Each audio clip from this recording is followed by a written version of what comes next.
That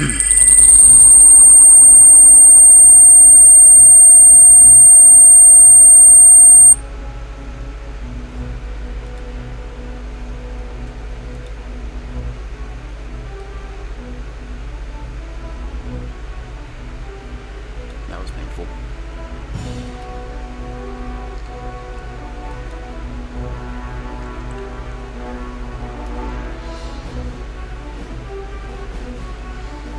Yeah, I hadn't gotten the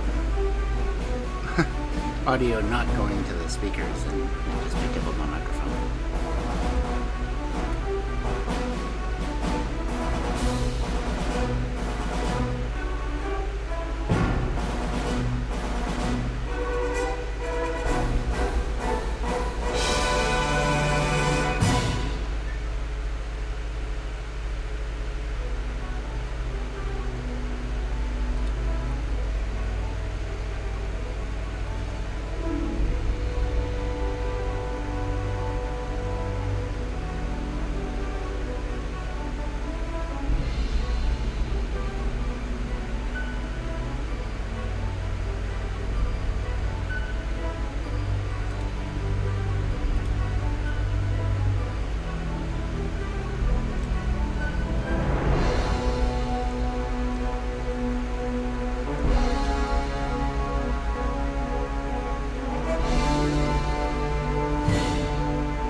Okay, well, here we are, once again, on a Friday night. There may or may not be more fireworks going off tonight because the city decided that Friday was easier to set off explosives. So chances are I'll be hearing a lot of more tonight.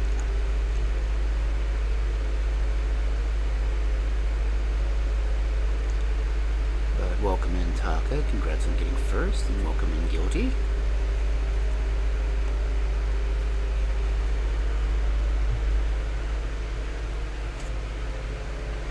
For watching this. Yes, finally, the ads are over. Welcome back. Why am I short on the screen? Much better. Well, we'll likely get to hear more fireworks tonight.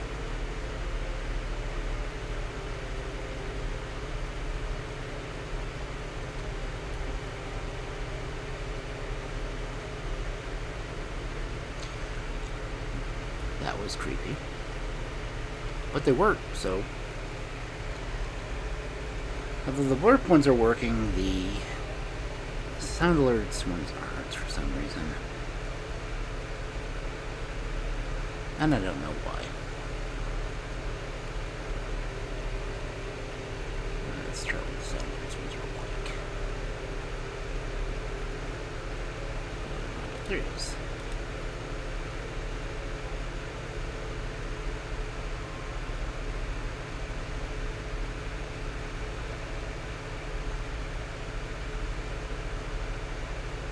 No, I could hear it.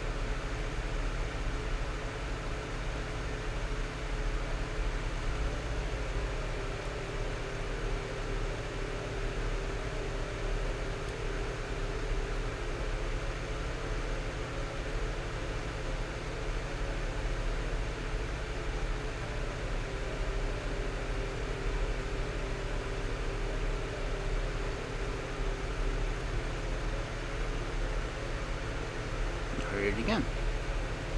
Are you guys hearing it?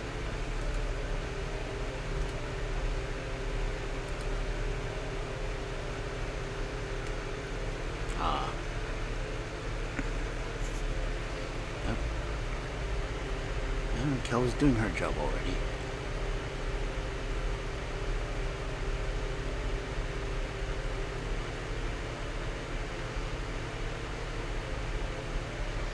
My fundraising to get a computer that can stream decently and actually play games.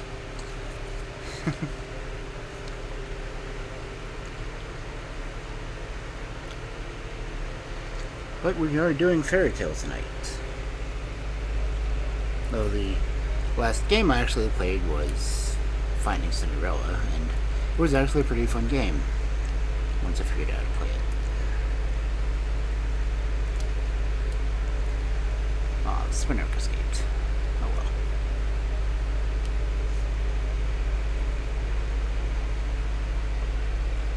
Is that one of my fans running? Yeah.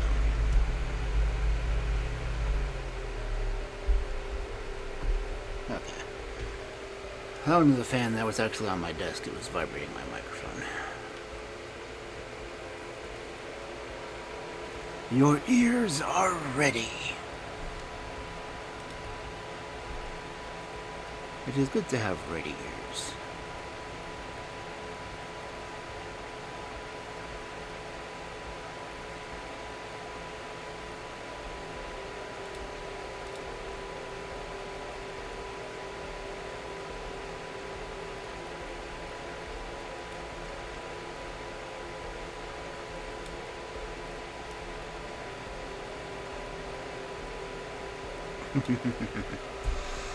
Yeah. I was going through a lot of different blurb stuff and seeing what new sounds I could use. So free to play them all. I have them going through audio channel 2, so they're not going to show up on the VOD though. Just because it helps with copyright. Thank you, thank you.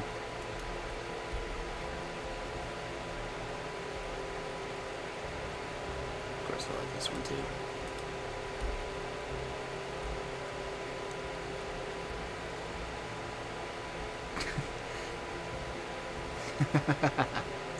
I put the viewer discretion one. I actually put a reader discretion note in my second book. Because one of the fairy tales got a little graphic, and I thought I'd put a warning on it. Of course, it's also the one that has the kill room, so yeah.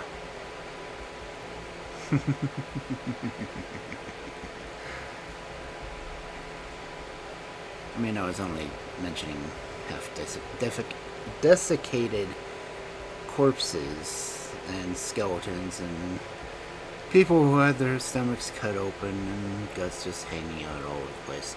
The story is Bluebeard. And it is not a very pleasant one.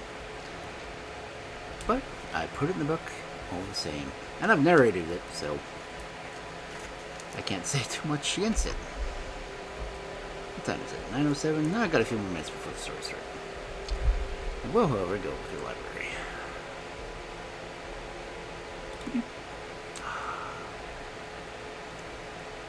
I keep wanting to add a glowing effect to the book for some reason. Don't know why.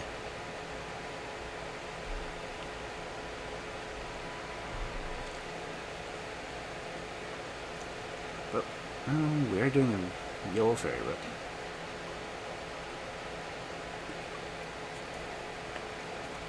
And you'll be able to tell when I'm hydrating because my mouth will do that weird look.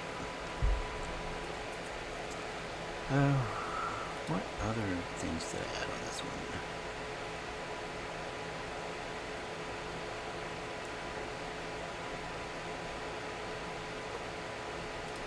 Your switch is working? I hope. Oh, it's in my entire head. Ah! I need to fix the placement on that.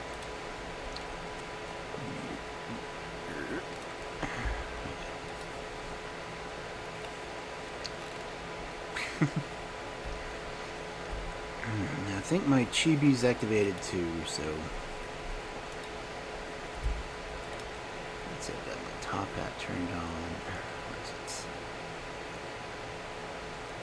Top off, there we There we go. Gotta have my hat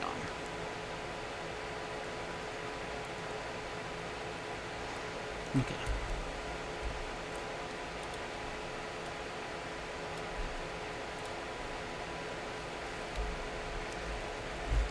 So, 909.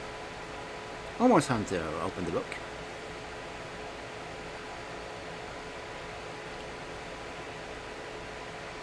I wasn't paying attention to where the alerts were popping up on the screen. It should be...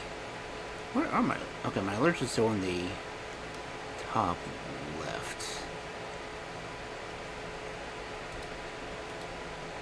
Should be where it shows up. No, okay, it's still showing up there. Some work to do now. Okay. Now it's 9:10, so we can get into the stories. There's Kel doing all our advertising.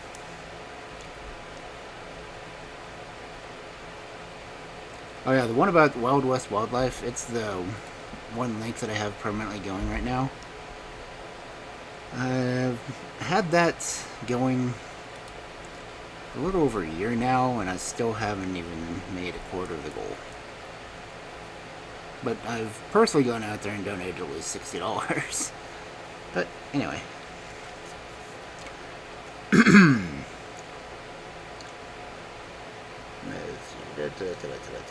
Okay.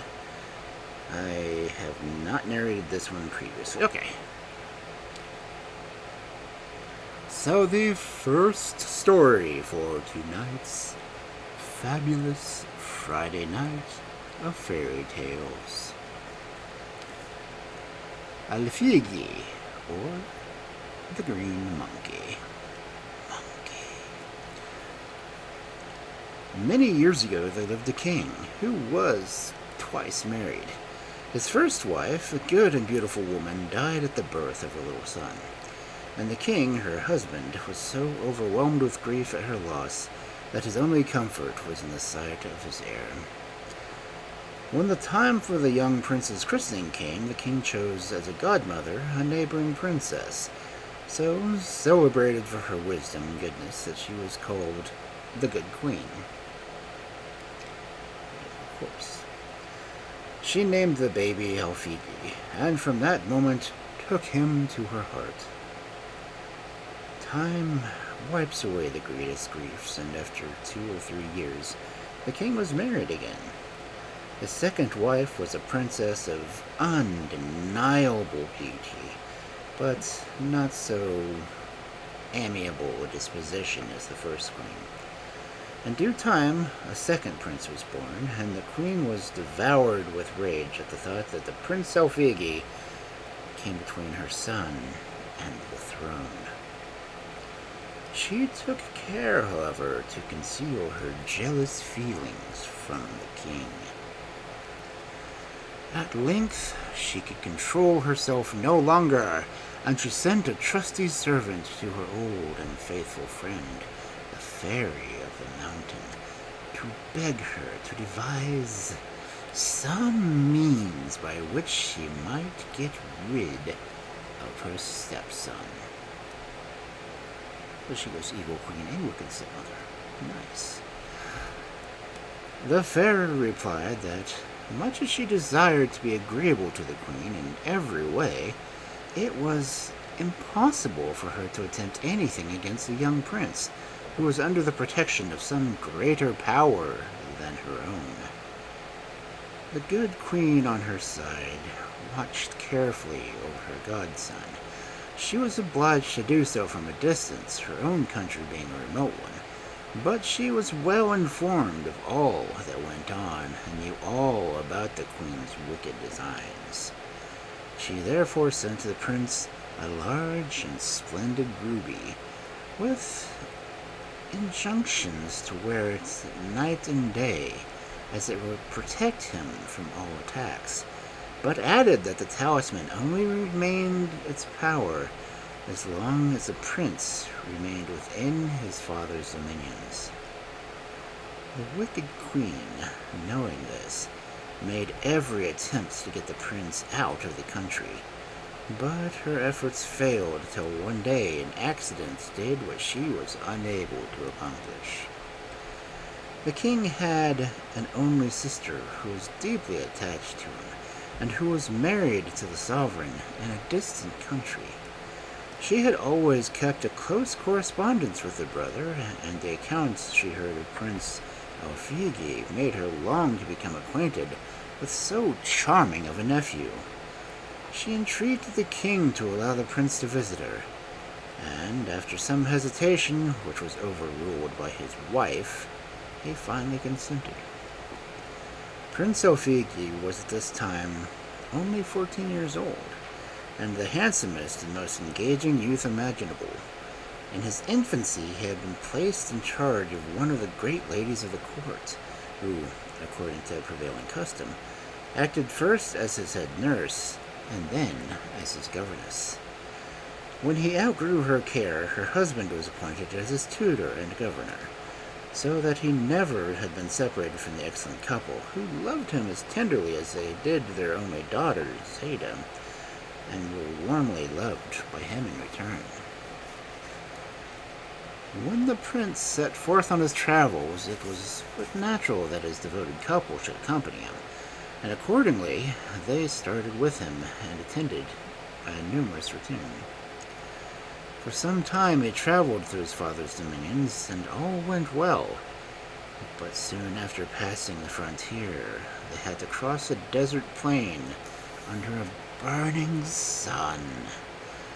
They were glad to take shelter under a group of trees nearby, and here the prince complained of a burning thirst. Luckily, a tiny stream ran close by, and some water was procured. But no sooner had he tasted it than he sprang from his carriage and disappeared in a moment. In vain did his anxious followers seek for him, but he was nowhere to be found. As they were hunting and shouting through the trees, a great black monkey suddenly appeared on the point of a rock and said, "Why, sorrowing people, you are seeking your prince in vain. Return to your own country and know that he will not be restored to you until you have sometime failed to recognize him." With these words, he vanished, leaving the courtiers sadly perplexed. But all their efforts to find the prince were useless. They had no other choice but to go home, bringing with them the sad news, which so greatly distressed the king that he fell ill and died not long after. The queen, whose ambition was boundless, was delighted to see that the crown was on her son's head, and to have the power in her own hands. Her hard rule made her very unpopular, and it was commonly believed that she had made away with Prince Alphege. Indeed, had the king, her son, not been deservedly beloved, a revolution would certainly have taken place. Meanwhile, the former governess of the unfortunate Alphege, who had lost her husband soon after the king's death, retired to her own house with her daughter, who grew up a lovely and most lovable creature. Both continued to mourn the loss of their dear prince. The young prince was devoted to hunting, and often he indulged his favorite pastime, attended by the noblest youths in the kingdom. One day, after a long morning's chase, he stopped to rest near a brook in the shade of a little wood, where a splendid tent had been prepared for him. Whilst in luncheon, he suddenly spied a little monkey of the brightest green, sitting on a tree and gazing so tenderly at him that he felt quite moved. He forbade his courtiers to frighten it, and the monkey, noticing how much attention was being paid him, sprang from bough to bough, and at length gradually approached the king, who offered him some food. The monkey took it very daintily, and finally came to the table. The king took him on his knees, and delighted with his capture, and brought him home with him. he would trust no one else with its care, and the whole court soon talked of nothing but the pretty little green monkey. One morning, as Prince Alphege's governess and her daughter were alone together, the little monkey sprang in through an open window. He had escaped from the palace, and his manners were so gentle and caressing that Zeta and her mother soon got over the first fright he had given them. He had spent some time with them, and quite won their hearts by his insinuating. When the king discovered where he was, he sent to fetch him back. But the monkey made such piteous cries and seemed so unhappy when anyone attempted to catch him that the two ladies begged the king to leave him a little longer with them, to which he consented. One evening, as they sat by the fountain in the garden, the little monkey kept gazing at Zeta with such sad and loving eyes that she and her mother could not think what to make of it. And they were still more surprised when they saw big tears rolling down his cheeks. The next day, both mother and daughter were sitting in a jessamine bower in the garden, and they began to talk of the little green monkey and his strange ways. The mother said, "My dear child, I cannot hide my feelings from you. I cannot get the thought out of my mind that the green monkey is no other than our beloved Prince Alphege, transformed in this strange fashion. I know the idea sounds wild, but I cannot get it out of my heart, and it leaves me no peace." As she spoke, she glanced up, and there sat the little monkey, whose tears and gestures seemed to confirm her words. The following night, the elder lady dreamt that she saw the good queen, who said, "Do not weep any longer, but follow my directions. Go into your garden and lift up the little marble slab at the foot of the great myrtle tree. You will find beneath it a crystal vase filled with a bright green liquid. Take it with you and place the thing which is most present in your thoughts into a bath filled with roses and rub it well with the green liquid." At these words, the sleeper awoke, and lost no time in rising and hurrying to the garden, where she found all as the good queen had described. Then she hastened to rouse her daughter, and together they prepared the bath, for they would not let their women know that they were about.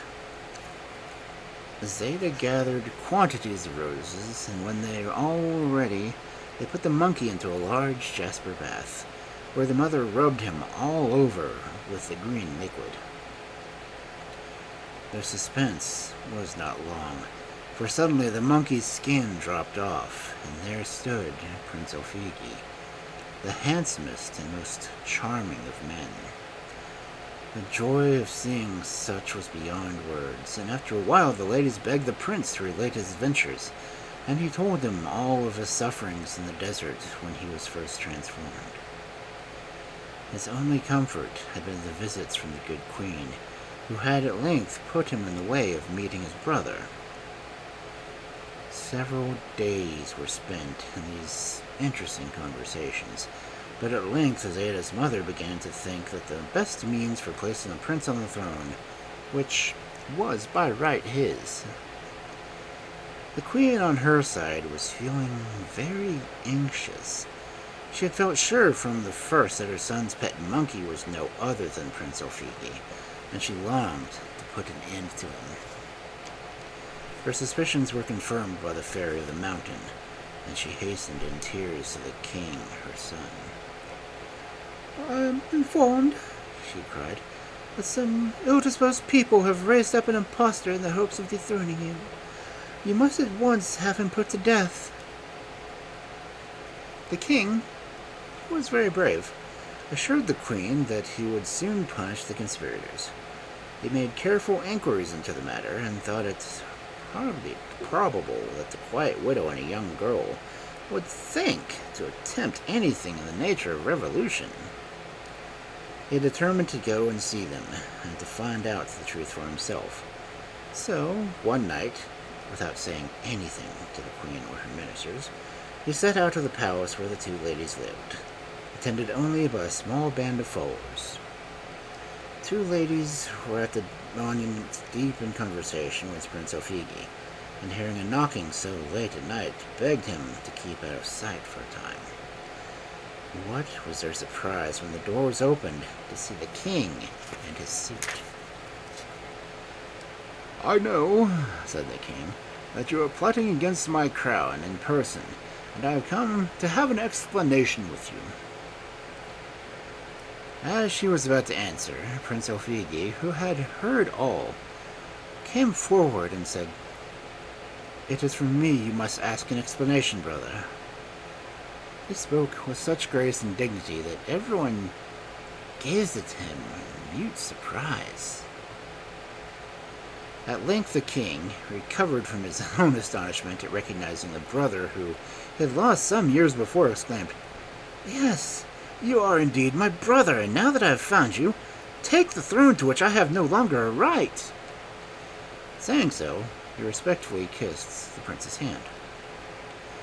Alphege threw himself into his arms, and the brothers hastened to the royal palace, where in the presence of the entire court, he received the crown from his brother's hand. To clear away any possible doubt, he showed the ruby which the good queen had given him in his childhood. As they were gazing at it, it suddenly split with a loud noise, and at that moment, the wicked queen expired. King Alphege lost no time in marrying his dear and loyal Zeta, and his joy was complete when the good mother appeared at his wedding. She assured him that the Fair of the Mountain had henceforth lost all power over him, and after spending some time with the young couple and bestowing the most costly presents on them, she retired back to her own country. King Alphege insisted on his brother sharing his throne, and they all lived to good old age, universally beloved and admired.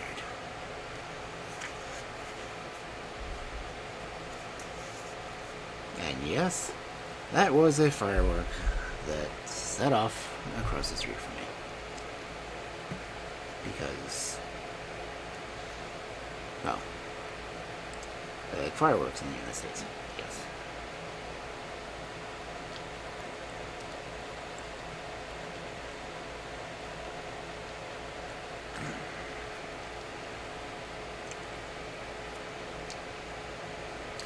Green monkey.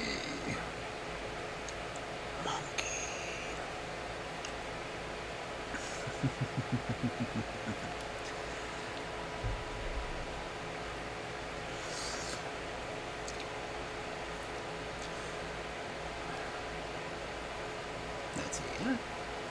Take a whopping, less than 20 minutes anyway.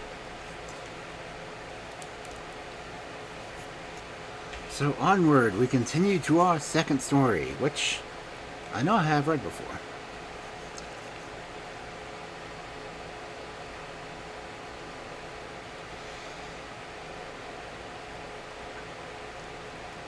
And honestly,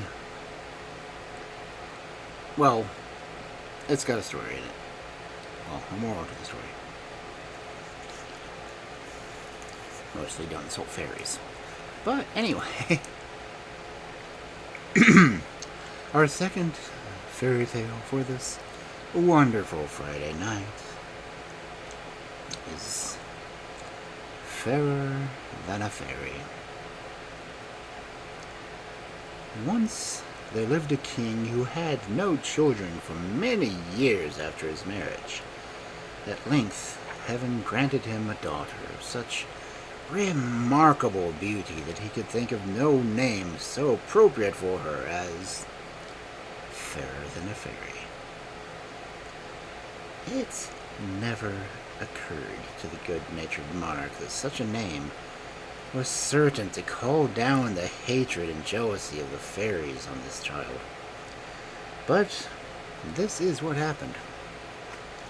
No sooner had they heard of this presumptuous name than they resolved to gain possession of her who bore it, and neither to torment her so cruelly, or at least to conceal her from the eyes of all men. The eldest of their tribe was entrusted to carry out their revenge. This fairy was named Legree. She was so old that she only had one eye and one tooth left. And even those poor remains she had to keep all night in a strengthening liquid. She was so spiteful that she gladly devoted all her time to carrying out all the mean or ill-natured tricks of the whole body of fairies. With her large experience added to her native spite, she found but little difficulty in carrying off Fairer Than a Fairy. The poor child was only 7 years old, and nearly died of fear on finding herself in the power of this hideous creature. However, when after an hour's journey underground, she found herself in a splendid palace with lovely gardens, she felt a little reassured and was further cheered when she discovered that her pet cat and dog had followed her. The old fairy led her to a pretty room which she said should be hers, at the same time giving her the strictest orders never to let out the fire which was burning brightly in the gate. Then she gave 2 glass bottles to the princess's charge, desiring her to take the greatest care of them, and having enforced her orders with the most awful threats in case of disobedience, she vanished, leaving the little girl at liberty to explore the palace and grounds, and a good deal relieved at having only 2 apparently easy tasks set to her. Several years passed, during which time the princess grew accustomed to her lonely life, obeying the fairy's orders, and by degrees forgot all about the king and her father. One day, whilst passing near a fountain in the garden, she noticed that the sun's rays fell on the water in such a manner as to produce a brilliant little rainbow. She stood still to admire it when, to her surprise, she heard a voice addressing her which seemed to come from the center of its rays. The voice was that of a young man, and its sweetness of tone and the agreeable things it uttered led one to infer that its owner must be equally charming. But this had to be a mere fancy, for no one was visible. The beautiful rainbow informed Fairer Than a Fairy that he was young, the son of a powerful king, and that the fairy Legree, who owed his parents a grudge, had revenged herself by depriving him of his natural shape for some years. That she had imprisoned him in the palace, where he had found his confinement hard to bear for some time, but now, he owned, he no longer sighed for freedom, since he had seen and learned to love Fairer Than a Fairy. He added many other tender speeches to this declaration, and the princess, to whom such remarks were a new experience, could not help but feel pleased and touched by his attentions. The prince could only appear or speak under the form of a rainbow, and it was therefore necessary that the sun should shine on the water as to enable the rays to form themselves. Fairer Than a Fairy lost no moment in which she could meet her lover, and enjoyed many long and interesting interviews. One day, however, their conversation became so absorbing, and the time passed so quickly, that the princess forgot to attend the fire, and it went out. Legree, on her return, soon found out the neglect, and seemed only too pleased to have an opportunity of showing her spite to her lovely prisoner. She ordered Fairer Than a Fairy to start the next day at dawn and ask Locrinus for fire with which to relight the one that she had allowed to go out. Now, this Locrinus was a cruel monster who devoured everyone who came across, and especially enjoyed the chance of catching and eating any young girls. Our heroine obeyed with great sweetness, and without having been able to take her leave of her lover, she set forth to go to Locrinos, as to certain death. As she was crossing a wood, a bird sang out to pick up a shining pebble with which she found in the fountain close by, and to use it when needed. She took the bird's advice and in due time arrived at the house of Locrinos. Luckily, she only found his wife at home, who was much struck by the princess's youth and beauty and sweet, gentle manners, and still further impressed by the presence of a shining pebble. She readily let Fairy have the fire, and in return for the stone she gave her another, which, she said, might prove useful some day. And then she sent her on her way without doing her any harm.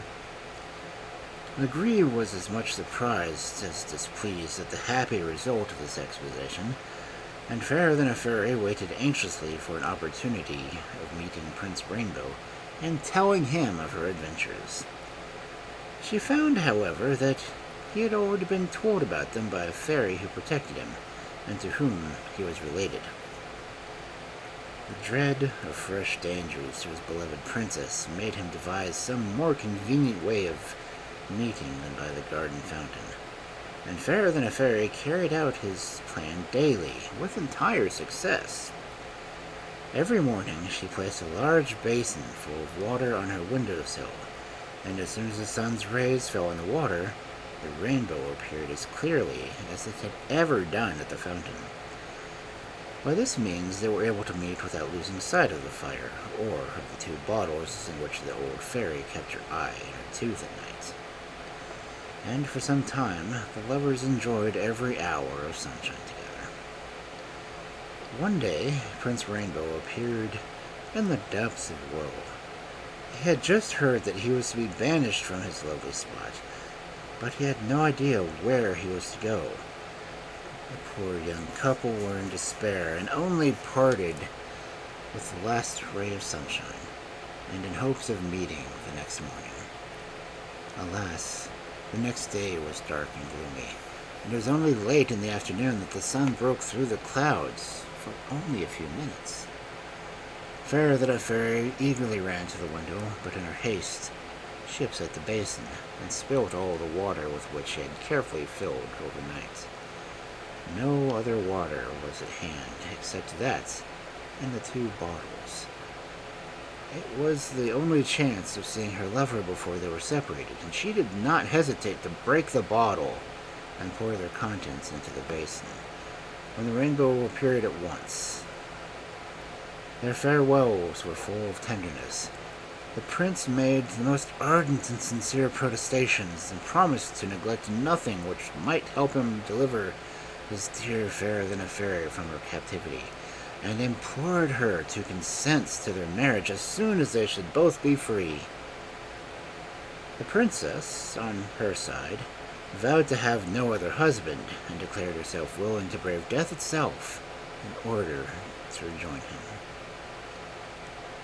They were not allowed much time for their adieus, as the rainbow vanished, and the princess, resolved to run all risks, started off at once, taking nothing with her but her dog, her cat, a sprig of myrtle, and the stone which the wife of Locrinos had given her.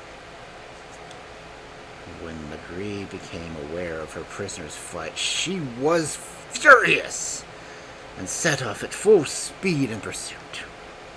She overtook the poor girl, overcome by fatigue, had lain down to rest in a cave which the stone had formed itself into a shelter. The little dog, who was watching her mistress, promptly flew at Legree and bit her so severely that she stumbled against a corner of the cave and broke off her only tooth. Before she had recovered from the pain and rage this caused her, the princess had time to escape, and was some way on her road. Fear gave her strength for some time, but at last she could go no further and sank down to rest. As she did, the sprig of myrtle she carried touched the ground, and immediately green and shady bowers sprang up around her, in which she hoped to sleep in peace. But Legree had not given up her pursuit, and arrived just as Fair than a Fairy had fallen fast asleep. This time she made sure of catching her victim, but the cat spied her out, and springing from the boughs of the arbor, she flew at Legree's face and tore out her only eye, thus delivering the princess forever from her persecutor. One might have thought that all now would be well, but sooner than Legree had bent on foot to flight than her heron was overwhelmed with hunger and thirst. She felt as though she would certainly expire, and it was with some difficulty that she dragged herself as far as a pretty little green and white house which stood at no great distance. Here she was by a lady dressed in green and white, who matched her house, which apparently belonged to her, and of which she seemed the only inhabitant. She greeted the fainting princess most kindly and gave her an excellent supper, and after a long night's rest in a delightful bed, told her that after many troubles she should finally attain her desire. As the green and white lady took leave of the princess, she gave her a nut, desiring her only to open it in the most urgent need. After a long and tiring journey, Fairer than a Fairy was once more received in a house, and by a lady exactly like the one she had just quitted. And here again she received a present with the same injunctions, but instead of a nut, this lady gave her a golden pomegranate. The mournful princess had to continue her weary way, and after many troubles and hardships again, she found rest and shelter in a third house, exactly like the other two. These houses belonged to three sisters, all endowed with fairy gifts, and all so alike in mind and person that they wished their houses and garments to be equally alike. Anyway, their occupation consisted in helping those in misfortune, and they were as gentle and benevolent as Legree had been cruel and spiteful. The third fairy comforted the poor traveler and begged her not to lose heart, and assured her that her troubles should be rewarded. She accompanied her advice with a gift of a crystal smelling bottle, with strict orders only to open it in case of urgent need. Fairer than a Fairy thanked her warmly and resumed her way, cheered by the pleasant thoughts. After a time, her road led through a wood, full of soft airs and sweet odors, and before she had gone 100 yards, she saw a wonderful silver castle, suspended by strong silver chains to 4 of the largest trees. It was so perfectly hung that a gentle breeze rocked it sufficiently to send you pleasantly to sleep. Fairer than a Fairy felt a strong desire to enter this castle, but besides being hung a little above the ground, there seemed to be neither doors nor windows. She had no doubt, though really cannot think why, that the moment had come to which she must use the nut which had been given to her. She opened it, and out came a diminutive hall porter, whose belt hung a tiny chain, at the end of which was a golden key, half as long as the smallest pin you have ever seen. The princess climbed up one of the silver chains, and holding in her hand the little porter who, in spite of his minute size, opened a secret door with his golden key and let her in. She entered a magnificent room which appeared to accompany the entire castle, and which was lighted by gold and jeweled stars in the ceiling. In the midst of this room stood a couch, draped with curtains of all the colors of the rainbow, and suspended by golden cords so that it swayed with the castle in a manner which rocked the occupant delightfully to sleep. On this elegant couch lay Prince Rainbow, looking more beautiful than ever, and sunk into a profound sleep, in which he had been held ever since his disappearance. Fairer than a Fairy now saw him for the first time in his beetle shape. Hardly dared to gaze at him, fearing lest his appearance might not be in keeping with the voice and language which had won her heart. At the same time, she could not help feeling rather hurt at the apparent indifference with which she was received. She related all the dangers and difficulties she had gone through which she repeated the story 20 times in a loud voice. The prince slept on and took no heed. Then she had recourse to the golden pomegranate, and on opening it found that all the seeds were as many tiny violins, which flew up to the vaulted roof and began at once playing melodically. The prince was not completely roused, but his eyes opened a little, and he looked all the handsomer. Impatient at not being recognized, Fairer Than a Fairy now drew her third present, and on opening the crystal scent bottle, a little siren flew out, who silenced the violins, and then sang close to the prince's ear the story of all his lady love had suffered in her search for him. She added some gentle reproaches to her tale, but before she got far, he was wide awake, and transported with joy, threw himself at the princess's feet. At the same moment, the walls of the room expanded and opened out, revealing a gold throne covered with crowns. A magnificent court now began to assemble, and at the same time several elegant carriages filled with ladies in magnificent dresses drove up. In the first, the most splendid of all these carriages, sat Prince Rainbow's mother. She fondly embraced her son, after which she informed him that his father had been dead for some years, that the anger of the fairies was at length appeased, and that he might return in peace to reign over his people, who were longing for his presence. The court received the new king with joyful acclamations, which would have delighted him at any other time. But all his thoughts were full of Fairer Than a Fairy. He was just about to present her to his mother and the court, feeling sure that her claims would win all hearts, when the 3 green and white sisters arrived. They declared the secret of Fairer Than a Fairy's royal birth, and the queen, taking the 2 lovers in her carriage, set off with them for the capital of their kingdom. Here they were received with tumultuous joy. The wedding was celebrated without delay, and succeeding years diminished neither the virtues, beauty, nor the mutual affection of King Rainbow and his queen, Fairer Than a Fairy.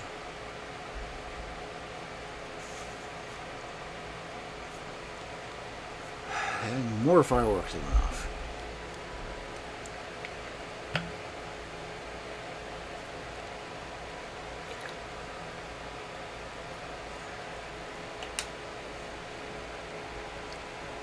And Bottle 1 is finished.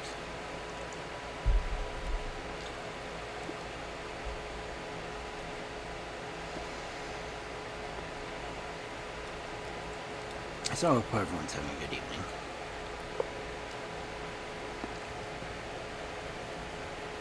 Yo, Zeus!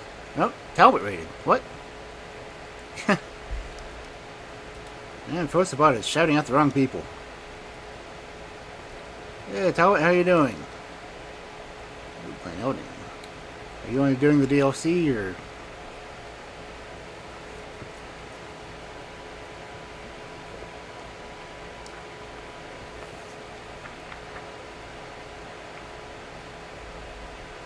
Raid Parade. Oh, and Altered. Cool.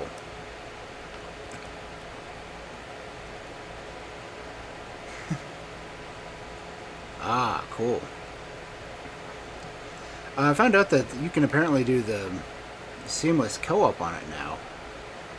I've watched a couple other friends doing that.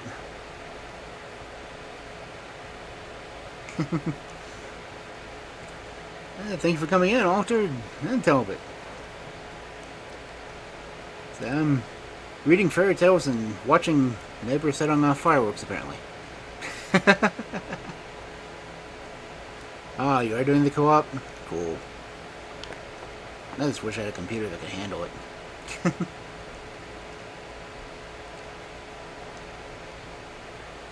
So how's the game going?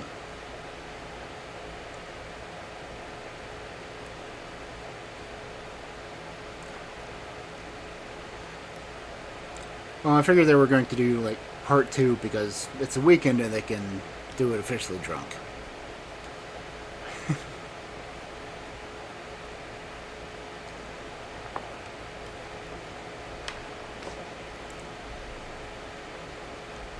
Yes, it has been hot lately.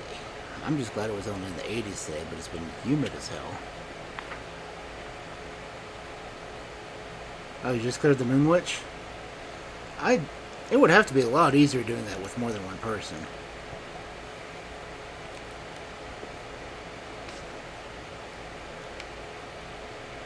Oh, 105?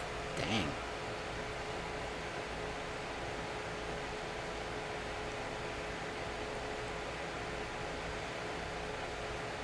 No, we were in the hundreds last week.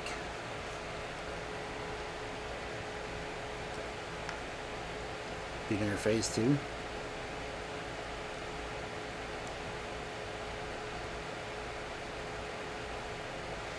Yeah, humidity sucks because you don't get to cool off from sweating.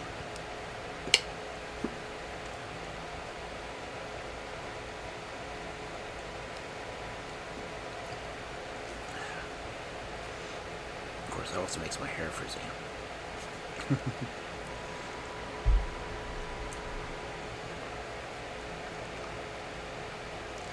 Oh, pretty good. I think we just did our second story, Fairer Than a Fairy. The first one was Prince Alphege, or the Green Monkey. But they've been good fairy tales tonight.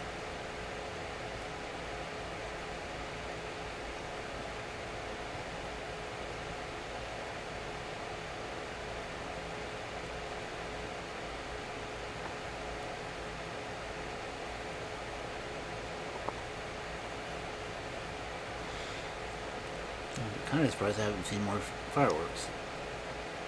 So I can usually see them through my front window.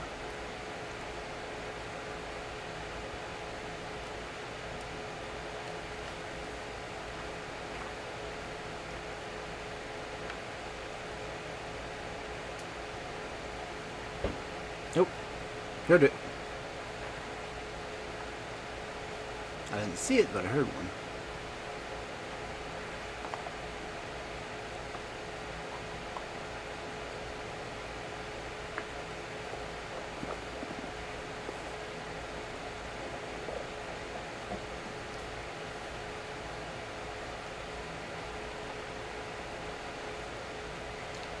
Of course, the city decided to do their fireworks tonight.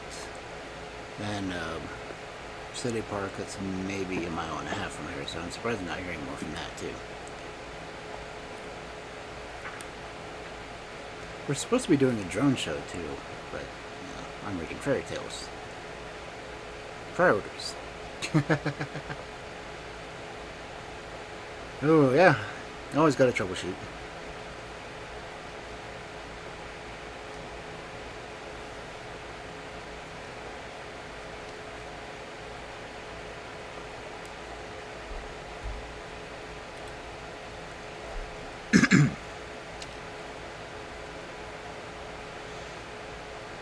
Let's see, what's my next story?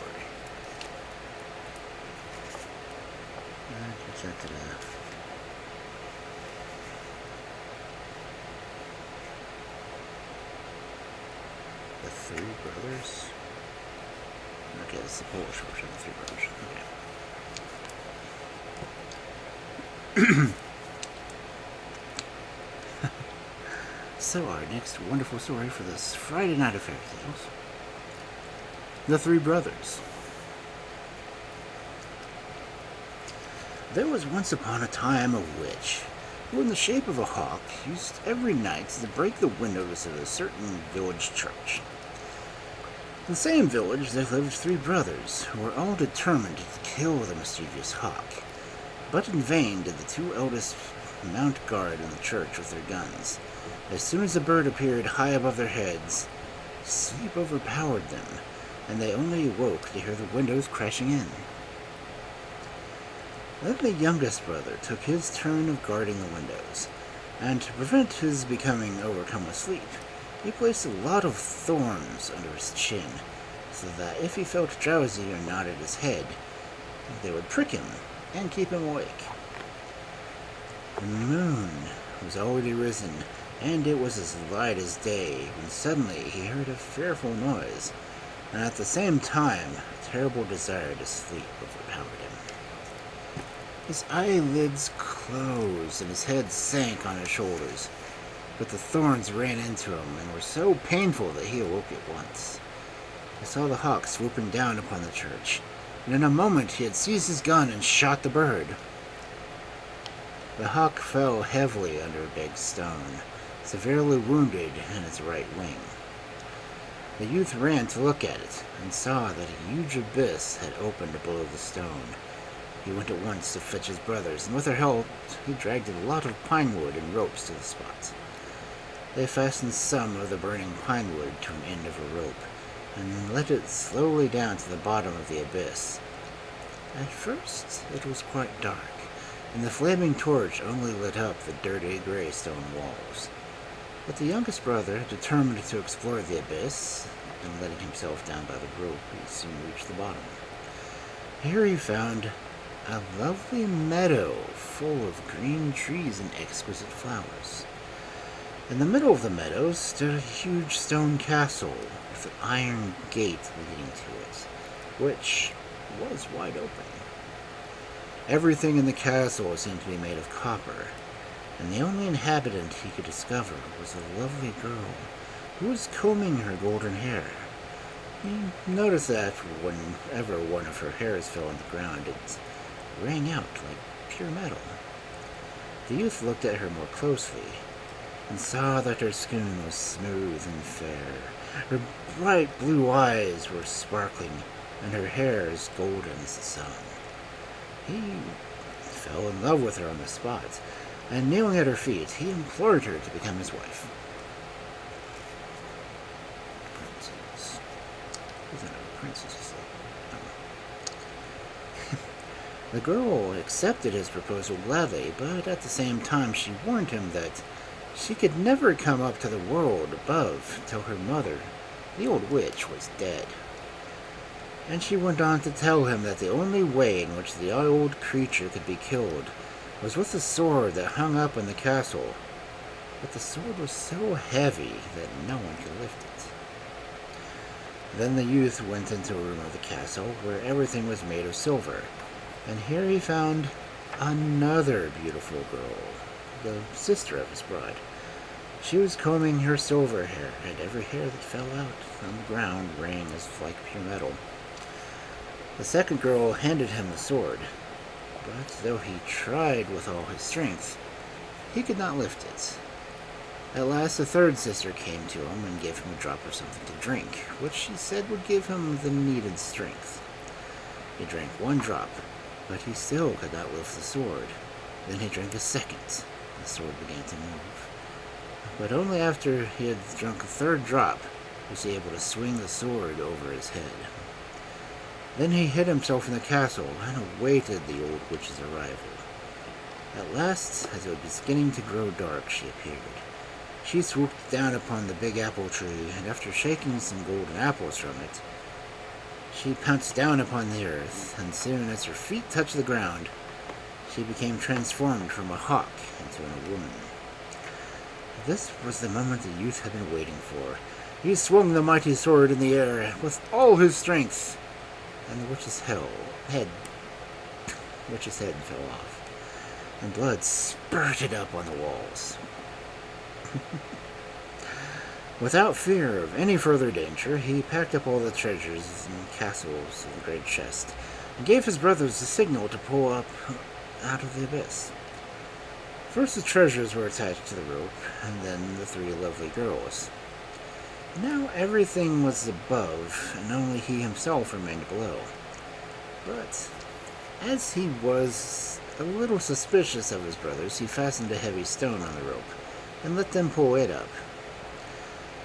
At first they heaved with a will, but when the stone was halfway up, they let it drop suddenly, and it fell to the bottom and broke into 100 pieces. So, that's what would have happened to my bones if I had trusted them, the youth said sadly, and he began to cry bitterly, not because of the treasures, but because of the lovely girl with the swan-like neck and the golden hair. For a long time he wandered sadly through this beautiful underworld, and one day he met a magician who asked him the cause of his tears. The youth told him all that had befallen him, and the magician said, "Do not grieve, young man. If you will guard the children who are hidden in the golden apple tree, I will bring you up at once to the earth. Another magician who lives in this land always eats my children up. It is in vain that I have bidden them under the earth and locked them into a castle. Now I have hidden them in the apple tree. Hide yourself there too, and at midnight you will see my enemy." The youth climbed up the tree and picked some of the golden beautiful apples, which he ate for supper. At midnight, the wind began to rise, and a rustling sound was heard at the foot of the tree. The youth looked down and beheld a long, thick serpent beginning to crawl up the tree. It wound itself around the stem and gradually got higher and higher. It stretched its huge head, in which the eyes glistened fiercely among the branches, searching for the nests in which the little children lay. They trembled in terror when they saw the hideous creature and hid themselves beneath the leaves. Then the youth swung his mighty sword through the air and with one blow cut off the serpent's head. He cut up the rest of the body into little bits and strewed them about in the four winds. The father of the rescued children was so delighted over the death of his enemy that he told the youth to get on his back, and in this way he carried him up to the world above. With what joy did he hurry now to his brother's house. He burst into a room where they were all assembled, but no one knew who he was. Only his bride, who was serving as cook to her sisters, recognized her lover at once. His brothers, who had quite believed he was dead, yielded him up to his treasures at once and flew into the woods in terror. But the good youth forgave them all they had done, and divided his treasures with them.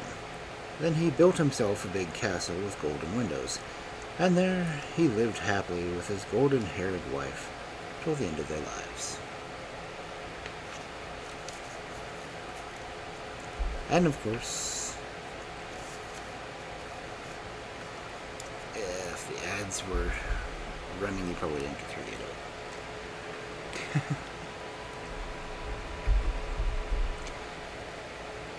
Well, that particular fairy tale had a lot of different fairy tale elements.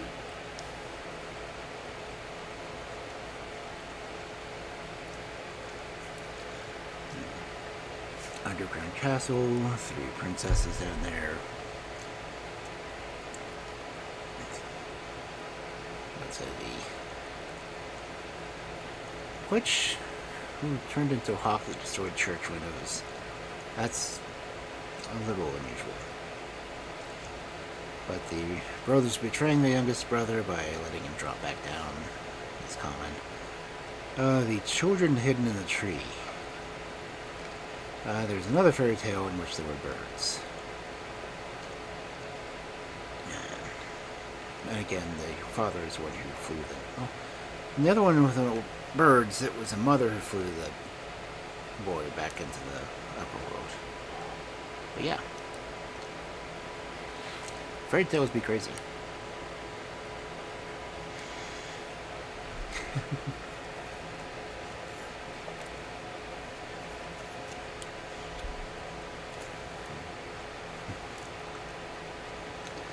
Oh, this one's a fun one.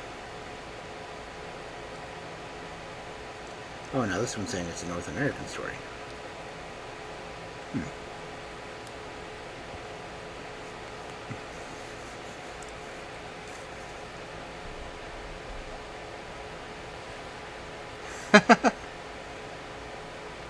Oh, I love the way Kel put that.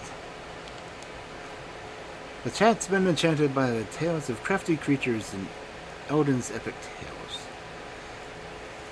All your entertainment and tell stories led a double raid parade, while a wild glamour dodged capture. The moon witch fell to her hero's might. But the true villain tonight? Humidity. Oh.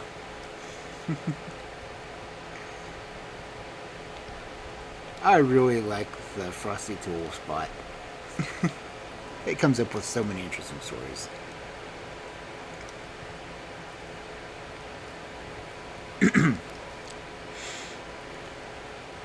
Anyway, it says this one's a Native American story. Oh, that says North American Indian story, which close enough. I'm gonna hydrate again. Get all this coughing now.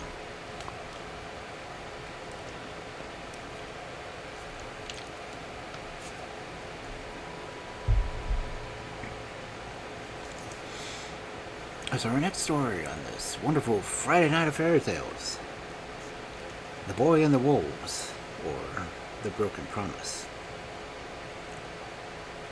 Once upon a time, an Indian hunter built himself a house in the middle of a great forest, far away from all his tribe, for his heart was gentle and kind, and he was weary of the treachery and cruel deeds of those who had been his friends. So he left them and took his wife and 3 children, and they journeyed on until they found a spot near a clear stream, where they began to cut down trees and make ready their wigwam. For many years they lived peacefully and happily in the sheltered place, never leaving it except to hunt the wild animals, which served them both for food and clothes. At last, however, the strong man felt sick, and before long he knew that he must die. So he gathered his family around him and said his last words to them. "You, my wife, my companion of many days, will follow me ere many moons have wandered in the island of the blessed. But for you, O my children, whose lives are but newly begun, the wickedness, unkindness, and ingratitude from which I fled are before you. Yet I shall go hence in peace, my children, if you will promise always to love each other, and never to forsake your youngest brother." "Never," they all replied, holding out their hands. And the hunter died, content.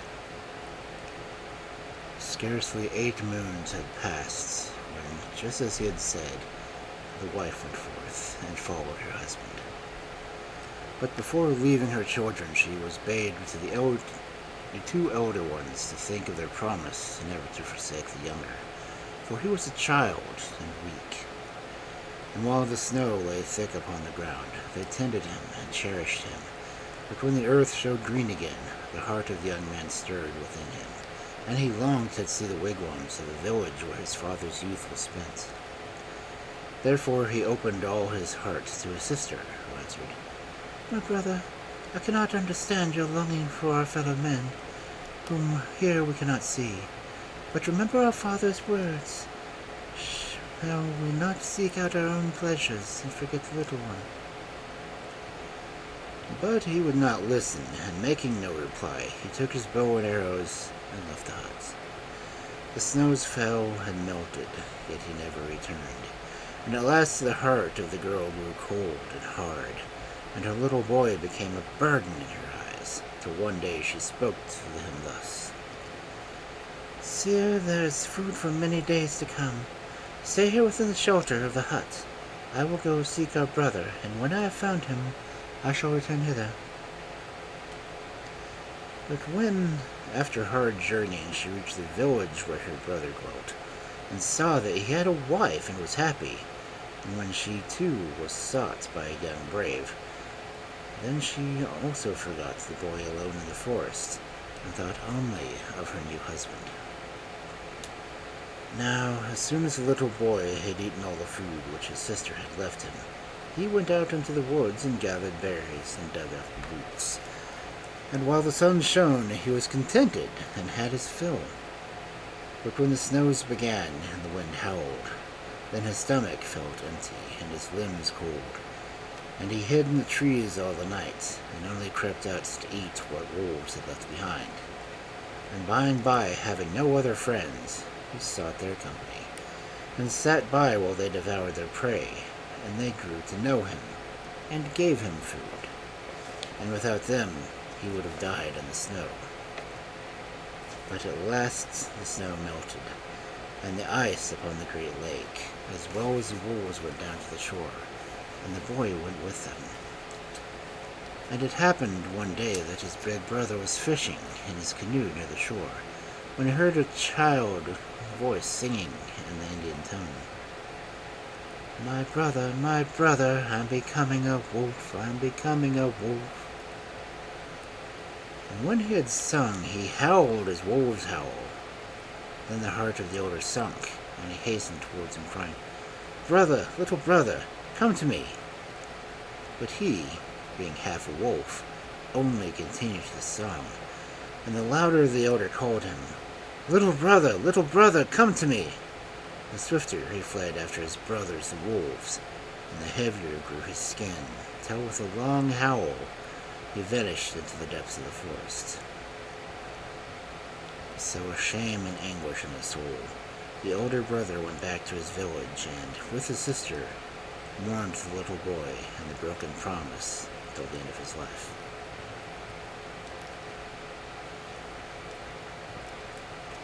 Okay. Is that supposed to be a sad story? And the little boy grew into a wolf. What's wrong with that? There's nothing wrong with wolves. I mean, try being a wolf living among humans sometime.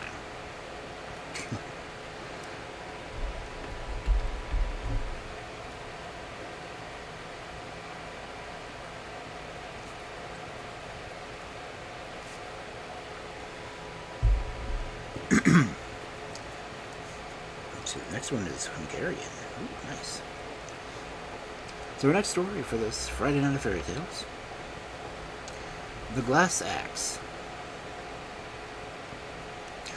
There was once upon a time a king and queen who had everything they could possibly wish for in this world, except a child. At last, after 12 years, the queen gave birth to a son, but she did not live long to enjoy her happiness, for on the following day she died. But before her death, she called her husband to her and said, Never let the child put his feet on the ground, for as soon as he does, he will fall into the power of a wicked fairy who will do him much harm. And these were the last words the poor queen spoke. The boy throve and grew big, and when he was too heavy for his nurse to carry, a chair was made for him on little wheels, in which he could wander through the palace gardens without any help. At other times he was carried about on a litter, and he was always carefully watched and guarded for fear that at any time he should put his feet on the ground.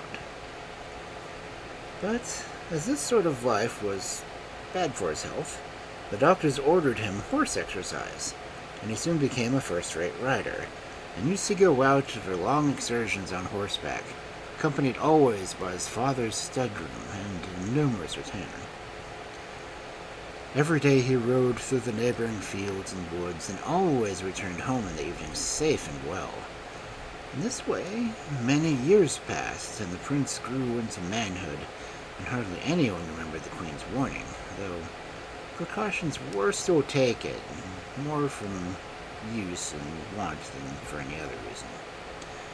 One day the prince and his suite went out for a ride in the wood where his father sometimes held a hunt. Their way led through a stream whose banks were overgrown with a thick brushwood. Just as the horsemen were about to ford the river, a hare, startled by the sound of the horse's hooves, started up from the grass and ran towards the thicket. The young prince pursued the little creature and had almost overtaken it when the girth of the saddle suddenly broke in two, and he fell heavily to the ground. No sooner had his foot touched the earth than he disappeared before the eyes of the horrified courtiers. They sought for him far and near, but all in vain, and they were forced to recognize the power of the evil fairy against which the queen had warned them on her deathbed. The old king was much grieved when they brought him the news of his son's disappearance, But as he could do nothing to free him from this fate, he gave himself up to an old age of grief and loneliness, cherishing at the last same time the hope that some lucky chance might one day deliver the youth out of the hands of his enemy. Hardly had the prince touched the ground than he felt himself violently seized by an unseen power and hurried away, he knew not where. A whole new world stretched out before him, and unlike the one he had left, a splendid castle surrounded by a huge lake was the abode of the fairy, and the only approach to it was over a bridge of clouds. On the other side of the lake, high mountains rose, and dark woods stretched along the banks. All over hung a thick mist, and a deep silence reigned everywhere. No sooner had the fairy reached her own domain than she made herself visible, and turned to the prince. She told him that unless he obeyed all her commands down to the minutest detail, he would be severely punished.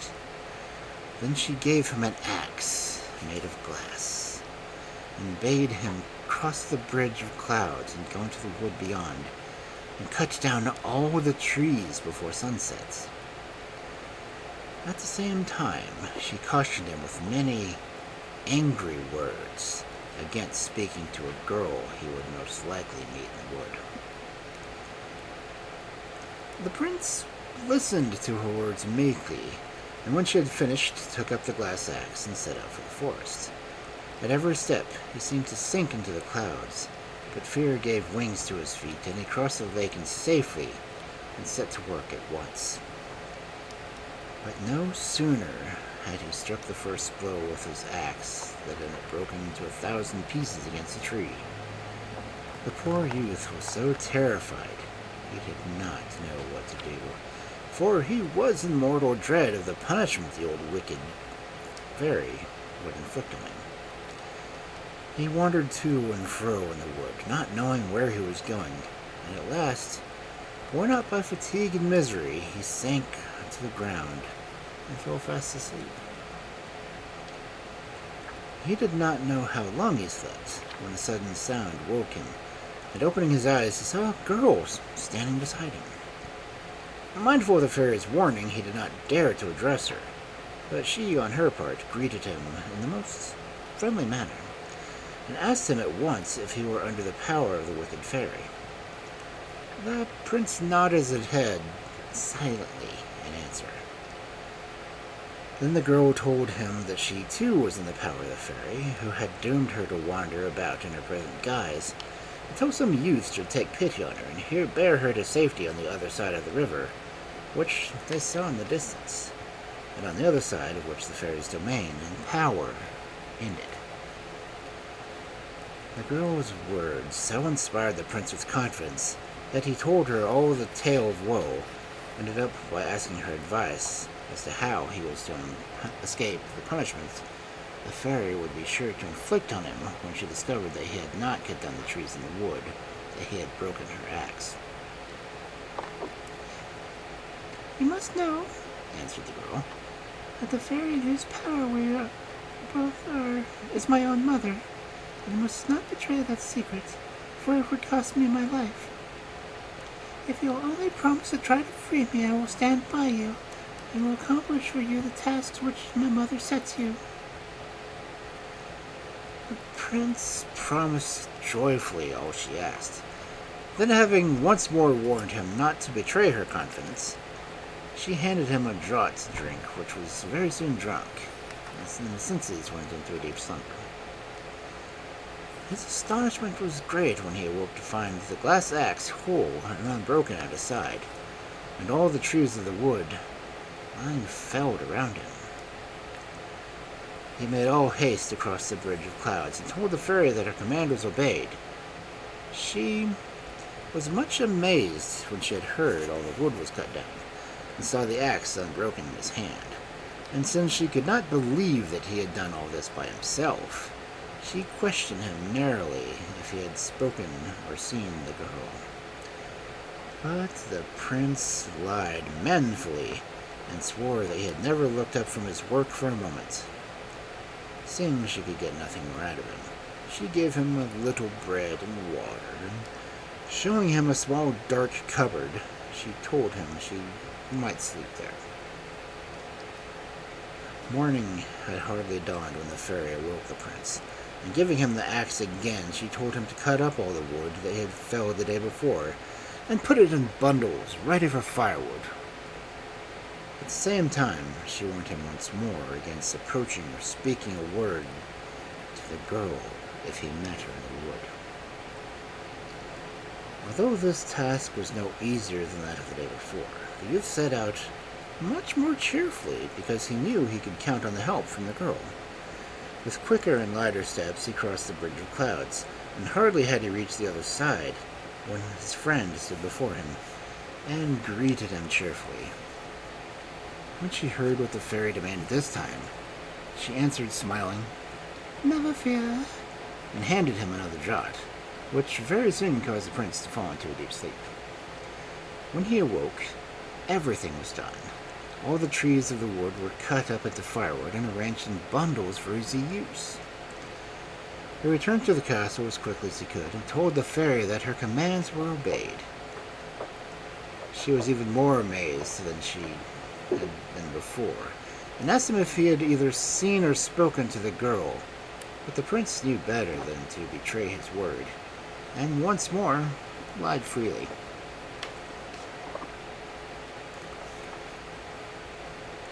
On the following day, the fairy set him a third task to do, even harder than the other two. She told him he must build a castle on the other side of the lake, made of nothing but gold, silver, and precious stones, and unless he could accomplish this within an hour, the most frightful doom awaited him. The prince heard her words without anxiety, so entirely did he rely on the help of his friend. Full of hope, he hurried across the bridge and recognized at once the spot where the castle was to stand, where spades, hammers, and axes, and every other building implement lay scattered on the ground ready for a handyman's work. But of gold, silver, and precious stones, there was not a sign. But before the prince had time to feel despondent, the girl beckoned him into the distance from behind a rock, where she had hidden herself for fear her mother should catch sight of her. Full of joy, the youth hurried towards her and begged her aid and counsel in this new piece of work he had been given to do. But this time the fairy had watched the prince's movements from her window, and she saw him hiding himself behind the rock with her daughter. She uttered a piercing shriek so that the mountains re-echoed with the sound of it, and the terrified pair had hardly dared to look out from their hiding place when the enraged woman, with her dress and hair flying in the wind, hurried over the bridge. The prince at once gave himself up for lost, but the girl told him to be of good courage and to follow her as quickly as he could. But before they left their shelter, she broke off a little bit of rock, spoke some magic words on it, and threw it in the direction her mother was coming from. In a moment, the glittering palace rose before the eyes of the fairy, which blinded her with its dazzling splendor, and with its doors and passages prevented her for some time from finding her way out of it. In the meantime, the girl hurried on with the prince, hastening to reach the river, where once on the other side, they would forever be out of the wicked fairy's power. But before they had accomplished half the way, they heard the rustle again of the garments and her muttered curses pursuing them closely. The prince was terrified and dared not to look back, and felt his strength giving way. But before he had time to despair, the girl uttered some more magic words, and immediately she herself changed into a pond, and the prince into a duck swimming on its surface. When the fairy saw this, her rage knew no bounds, and she used all her magic wits to make the pond disappear. She caused a hill of sand to rise at her feet, meaning to dry up the water at once. But the sand hill only drove the pond a little further away, and its waters seemed to increase instead of diminishing. When the old woman saw that the powers of her magic were of so little avail, she had recourse to use cunning. She threw a lot of gold nuts into the pond, hoping in this way to catch the duck. But all her efforts were fruitless, for the little creature refused to let itself be caught. Then a new idea struck the wicked old woman, and hiding herself behind a rock which had sheltered the fugitives, she waited behind it, and watching carefully for a moment when the prince and her daughter would resume their natural forms to continue their journey. She had not long to wait, for as soon as the girl thought her mother was safely out of the way, she changed herself and the prince once more into their human shape and set out cheerfully for the river. But they had not gone many steps when the wicked fairy hurried after them, a dagger drawn in her hand, and was close upon them, when suddenly, instead of the prince and her daughter, she found herself in front of a great stone church, whose entrance was guarded by a huge monk. Breathless with rage and passion, she tried to plunge her dagger into the monk's heart, but it fell shattered in pieces at her feet. In her desperation, she determined to pull down the church, and thus to destroy the two victims forever. She stamped 3 times on the ground, and the earth trembled, and both the church and the monk began to shake. As soon as the fairy saw this, she retreated for some distance from the building, as to not hurt herself by its fall. But once more her scheme was doomed for failure, for hardly had she gone a yard from the church, and both it and the monk disappeared, and she found herself in a wood black as night, full of wolves and bears and wild animals of all sorts and descriptions. Then her wrath gave her place to terror, for she feared every moment to be torn to pieces by the beasts who one and all seemed to defy her. She thought it wisest to make her way as best she could out of the forest, and then pursue the fugitives once more and accomplish their destruction either by force or cunning. In the meantime, the prince and the girl had again resumed their natural forms, and were hurrying on as fast as they could to the river. But when they got close, they found that there was no way in which to cross it, and the girl's magic art seemed no longer to have any power. Then, turning to the prince, she said, "The hour of my deliverance is not yet come, but as you promised to do all you could to free me, you must do exactly as I bid you now. Take this bow and arrow, and kill every beast you see with them. Be sure you spare no living creature." With these words, she disappeared, and hardly had she done so than a huge wild boar started out of the thicket and made straight for the prince. But the youth did not lose his presence of mind, and drawing his bow, he pierced the beast with an arrow right through the skull. The creature fell heavily upon the ground, and out of its side sprang a little hare, which ran like the wind along the riverbank. The prince drew his bow once more, and the hare lay dead at his feet. But at the same time, a dove rose up into the air and circled around the prince's head in the most confiding manner. But mindful of the girl's commands, he dared not spare the little creature's life, and taking another arrow from his quiver, he laid it as dead as the boar and the hare. But when he went to look for the body of the bird, he instead found a white egg lying on the ground. While he was gazing at it and wondered what it would mean, he heard the sweeping wings above him, and looking up he saw a huge vulture with open claws swooping down on him. In a moment he seized the egg and flung it at the bird with all his might, and lo and behold, instead of the ugly monster, the bird, now freed from her mother's realm, stood before the astonished prince. But while all this was going on, the old wicked fairy had managed to make her way out of the wood, and was now using the last resource in her power to overtake her daughter and the prince. As soon as she was in the open again, she mounted her chariot, which was drawn by a fiery dragon, and flew through the air in it. But just as she got to the river, she saw the two lovers in each other's arms, swimming through the water as easily as 2 fish.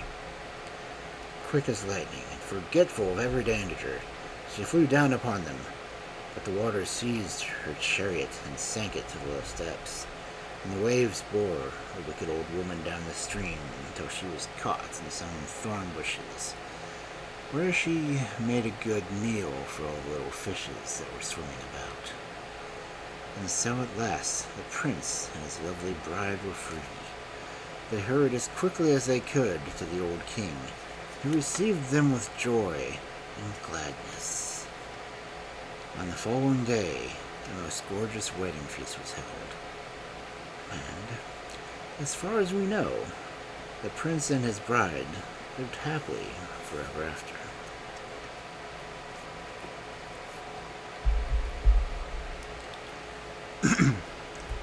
Hey Joe, welcome in and thank you for the lurk.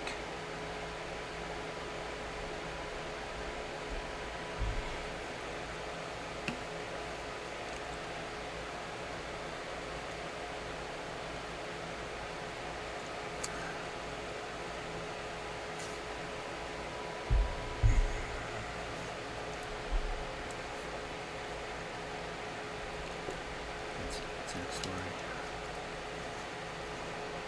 The dead wife. Oh, Iroquois story. Interesting. I didn't think about this book having any Native American stories in it.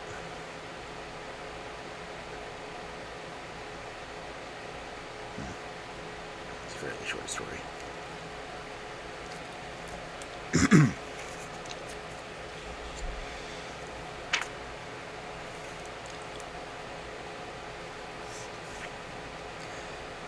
I really do hope you're all having a wonderful evening, and thank you for hanging around to listen to the stories. Because you really do need to hear stories every now and then. Anyway, our next story, The Dead Wife.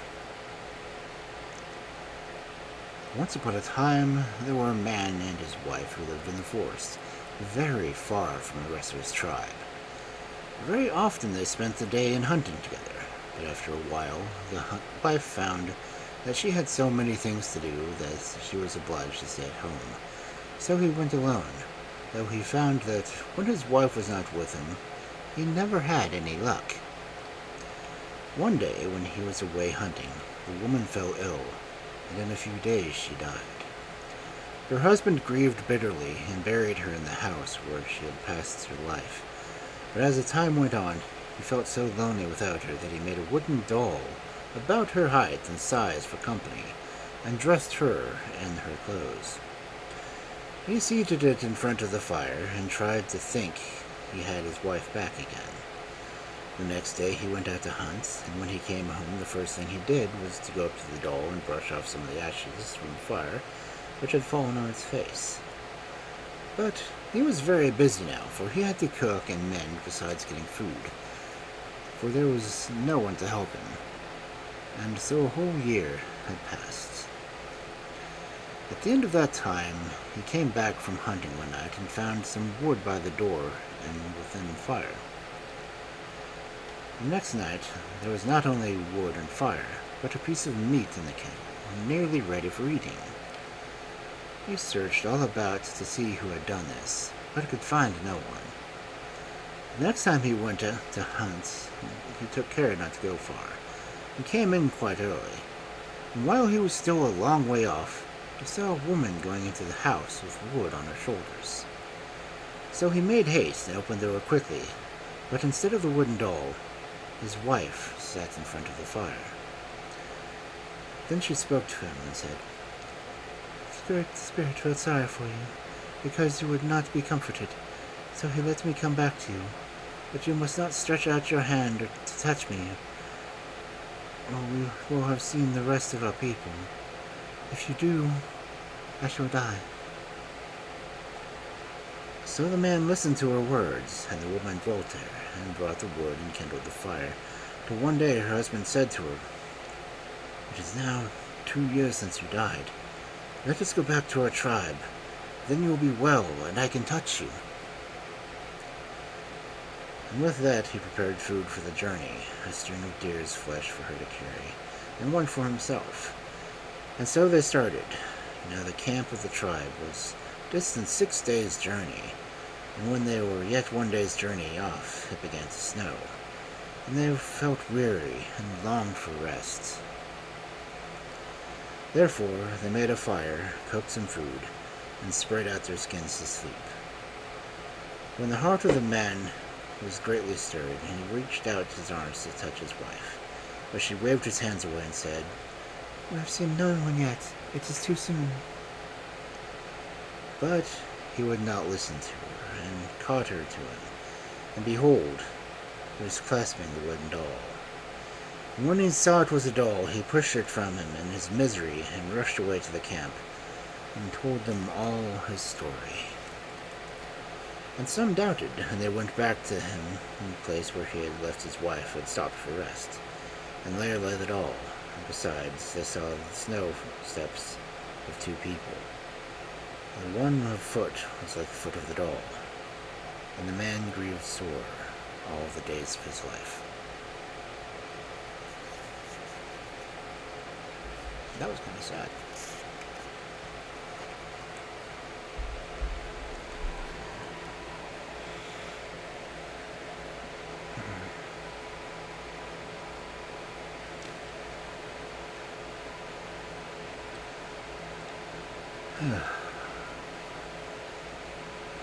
It was kind of sad.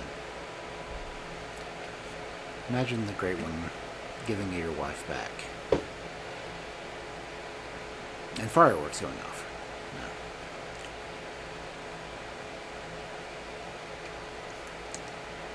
No. But she's not back permanently until you're in the village before you can hold her again.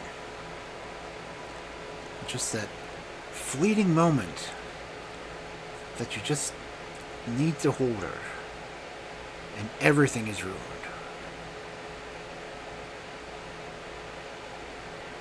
I just can't really imagine that. It's just a sad thought.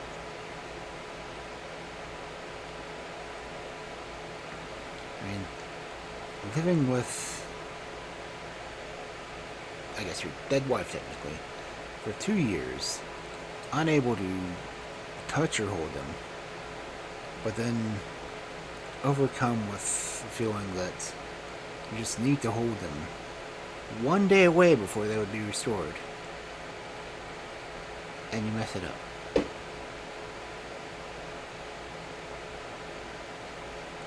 And I'm not even launching fireworks, they're just popping them. I'm at least expect to see something in the sky.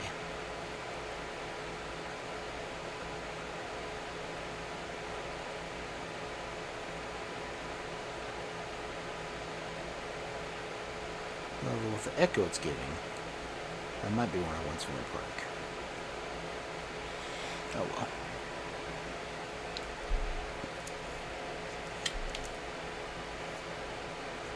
Let's see. I don't know. A couple of Native American stories in this book.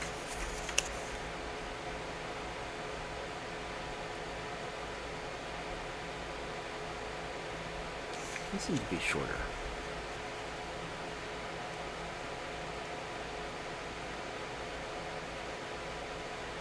This next one is only 4 pages. That one was barely 3.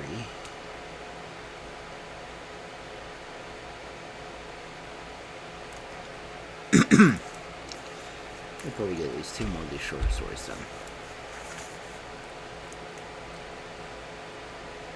This one just says it's done from American Indian.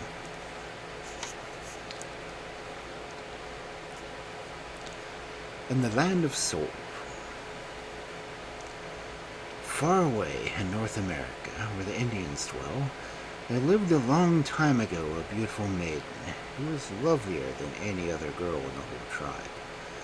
Many of the young braves sought her in marriage, but she would listen to only one, the handsome chief, who had taken her fancy some years before. So they were married, and great rejoicings were made, and the two looked forward to a long life of happiness together. When the very night before the wedding feast, a sudden illness seized the girl, and without a word to her friends who were weeping around her, she passed silently away. The heart of her lover had been set upon her, and the thought of her remained with him night and day. He put aside his bow and went neither to hunt nor to hunt, but from sunrise to sunset he sat by the place where she was laid, thinking of his happiness that was buried there. At last, after many days, a light seemed to come to him out of the darkness. And having heard from an old people of the tribe, that there was a path that led to the Land of Souls, that if you sought carefully, you could find it. So the next morning he got up early and put some food in his pouch and slung an extra skin over his shoulders, for he knew not how long his journey would take, nor what set of corn tree he would have to go through. Only one thing he knew, that if the path was there, he would find it. At first he was puzzled, as there seemed no reason he should go in one direction more than the other. Then all at once he thought he had heard one of the old men say that the Land of Souls lay to the south. And so, filled with new hope and courage, he set to faces southwards. For many, many whiles, the country looked the same, as it did around his home. The forests, the hills, the rivers, all seemed exactly like the ones he had left. The only thing that was different was the snow, which had lain thick upon the hills, and the trees when he started, but grew less and less the farther he went south, till it disappeared altogether. Soon the trees put forth their buds, and flowers sprang up under his feet, and instead of thick clouds, there was blue sky over his head, and everywhere the birds were singing. Then he knew he was in the right road. The thought that he should soon behold his lost bride made his heart beat for joy, and he sped along lightly and swiftly. Now his way led through a dark wood, then over some steep cliffs, and on the top of these he found a hut or wigwam. An old man clothed in skins and holding a staff in his hand stood in the doorway, and he said to the young chief, who was beginning to tell his story, "I am waiting for you. Wherever you have come from, I know, but it is a short while since she whom you seek was here. Rest in my hut, as she also rested, and I will tell you what you ask, and whether you should go." On hearing these words, the young man entered the hut, but his heart was too eager within him to suffer him to rest, and when he arose, the old man rose too, and stood with him at the door. "Look," he said, "at the water which lies far out yonder, and the plains which stretch beyond. That is the Land of Souls, but no man enters it without leaving his body behind him. So lay down your body here, your bow and your arrows, your skin and your dog. They shall be kept here for your safety." And then he turned away, and the young chief, light as air, seemed hardly to touch the ground. And as he flew along, the scents grew sweeter, and the flowers more beautiful, while the animals rubbed their noses against him, instead of hiding from him as he approached. The birds circled around him, and the fishes lifted up their heads and looked as he went by. Very soon he noticed with wonder that neither rocks nor trees barred his path. He passed through them without knowing it, for indeed they were not rocks and trees at all, but only the souls of them, for this was a land of shadows. He went on with winged feet till he came to the shores of a great lake with a lovely island in the middle of it, while on the bank of the lake was a canoe of glittering stone, and in the canoe were two shining paddles. The chief jumped straight into the canoe and seized the paddle and pushed them off the shore, but to his joy and wonder he saw following him another canoe exactly like his own, the maiden for whose sake he had made this long journey. But they could not touch each other, for between them rolled great waves, which looked as if they would sink the boats, yet never did. And the young man and the maiden shrank with fear, for down in the depths of the water they saw the bones of those who had died before, and in the waves themselves men and women were struggling. A few passed over. Only the children had no fear, and reached the other side in safety. Still, though the chief and the young girl quarreled in terror at these horrible sights and sounds, no harm came to them, for their lives had been free from evil. And the Master of Life had said that no evil should happen unto them. So they reached unhurt the shore of the Happy Island, and wandered through the flowery fields by the banks of the rushing streams. And they knew not hunger, nor thirst, neither cold nor heat. The air fed them, and the sun warmed them, and they forgot the dead, for they saw no graves. And the young man's thoughts turned not to wars, neither to the hunting of animals. And gladly would these two have walked thus forever. But in the murmur of the wind he heard the Master of Life saying to him, "Return whither thou came, for I have work for you to do, and your people need you. And for many years you shall rule over them. At the gates my messenger awaits you. And you shall again take your body which you left behind, and he will show you what you ought to do. Listen to him, and have patience, and in time to come you shall rejoin her with whom you must now leave, for she is accepted, and will remain forever young and beautiful, and when I called her hence from the land of snows."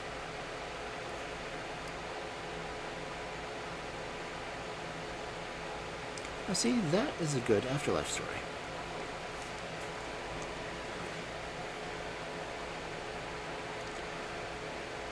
Why aren't more stories like that told? Anyway. So, let's see, I'm probably going to make this our final story for the evening.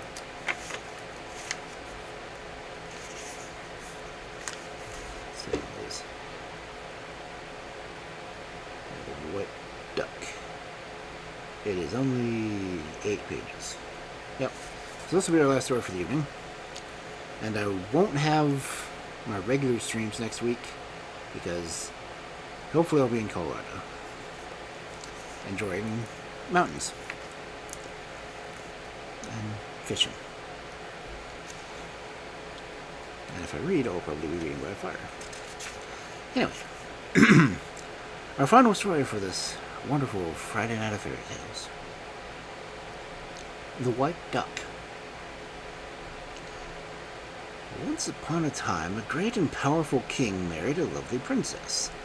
No couple were ever so happy, but before their honeymoon was over, they were forced to part, for the king had to go on a warlike expedition to a far country and leave his young wife alone at home. Bitter were the tears she shed, while her husband sought in vain to soothe her with words of comfort and counsel, warning her above all things never to leave the castle, to hold no intercourse with strangers, and to beware of evil counselors, and especially to be on her guard against strange women. And the queen promised faithfully to obey her royal lord and master in these 4 matters. So when the king set out on his expedition, she shut herself up within the ladies of her own apartments, and spent her time in spinning and weaving, and in thinking of her royal husband. Often she was very sad and lonely, and it happened that one day while she was seated at the window, letting salt tears drop on her work, an old woman, a kind, homely-looking old lady, stepped in from the window and, leaning upon her crutch, addressed the queen in friendly, flattering tones, saying, Why are you sad and cast down, fair queen?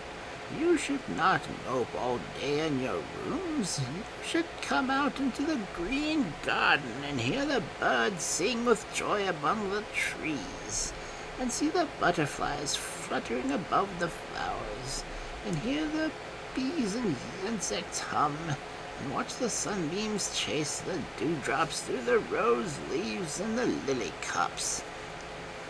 Oh, the brightness outside would help to drive away your cares, O Queen. For the long time the queen resisted her coaxing words, remembering the promise she had given the king, her husband. But at last she thought to herself, after all, what harm would it do if I were to go out into the garden for a short time and enjoy myself among the trees and the flowers, and the singing birds and fluttering butterflies and humming insects, and look at the dewdrops hiding from the sunbeams in the hearts of roses and lilies, and wander about the sunshine instead of remaining all day in this room? For she had no idea that the kind-looking old woman leaning on her crutch was in reality a wicked witch, who envied the queen her good fortune and was determined to ruin her. And so, in all ignorance, the queen followed her out to the garden and listened to her smooth, flattering words. Now in the middle of the garden there was a pond of water, clear as crystal, and the old woman said to the queen, The day is so warm and the sun's rays so scorching. That water in the pond looks very cool and inviting. Would you not like to bathe in it, fair queen? No, I think not, answered the queen. But the next moment she regretted her words and thought to herself, why shouldn't I bathe in that cool, fresh water? No harm could come of it. And so saying, she slipped off her robes and stepped into the water. But scarcely had her tender feet touched the cool ripples when she felt a great shove on her shoulders, and the wicked witch had pushed her into the deep water, exclaiming, Swim henceforth, white duck! And the witch herself assumed the form of the queen, and decked herself out in the royal robes, and sat among the court ladies, and awaited the king's return. And suddenly the tramp of horses' hooves were heard, and the barking of dogs, and the witch hastened forward to meet the royal carriages, and throwing her arms around the king's neck, kissed him. And in his great joy the king did not know that the woman he held in his arms was not his own dear wife, but a wicked witch.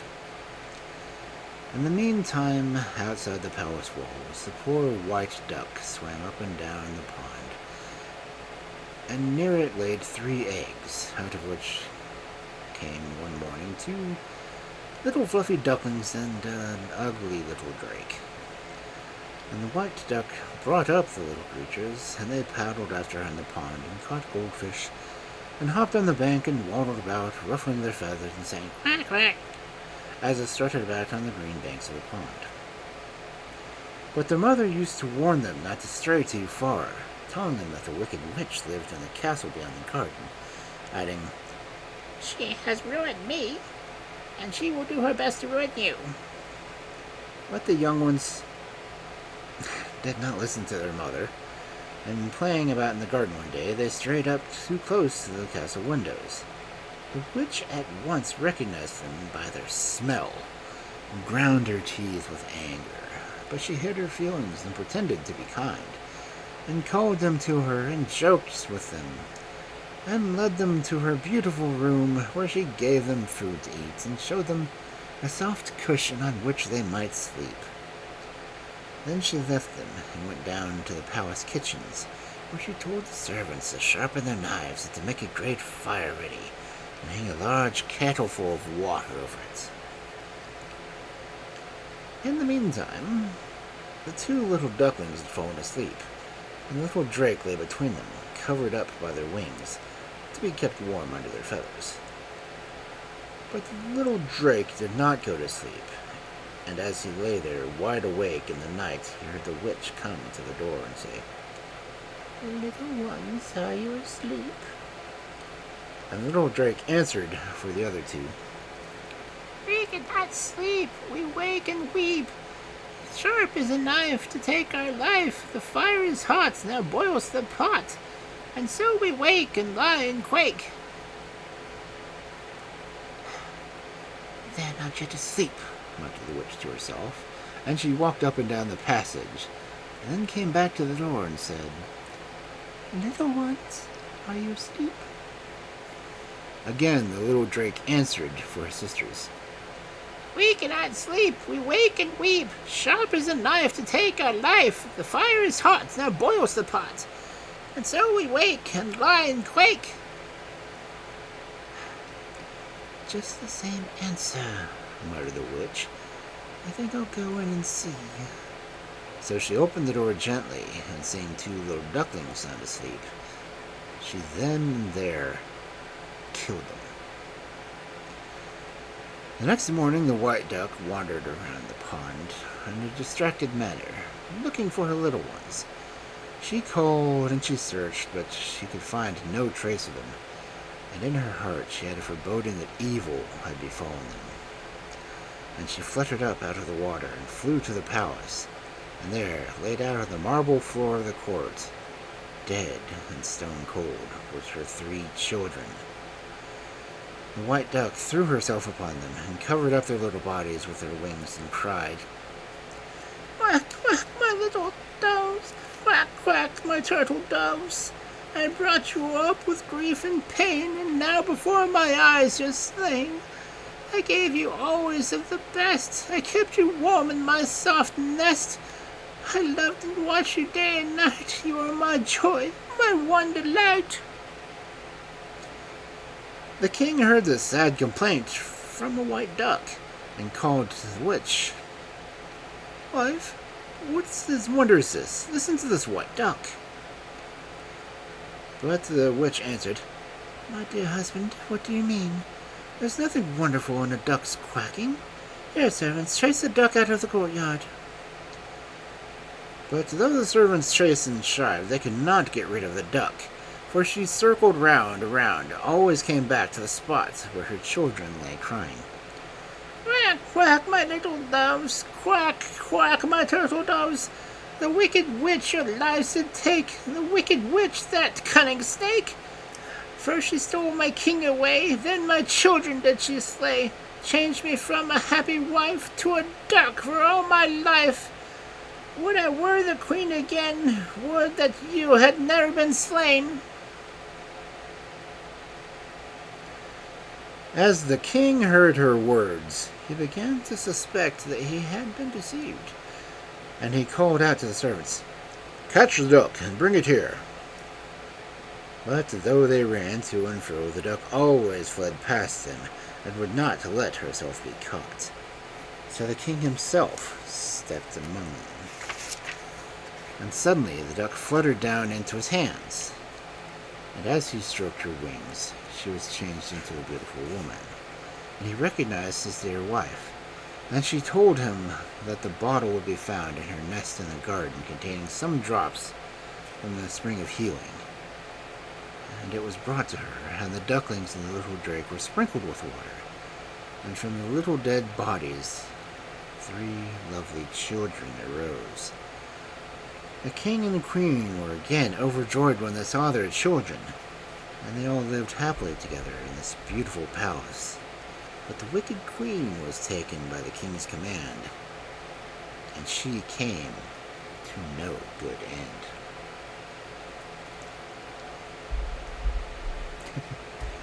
Well, they're not going to define what no good end is.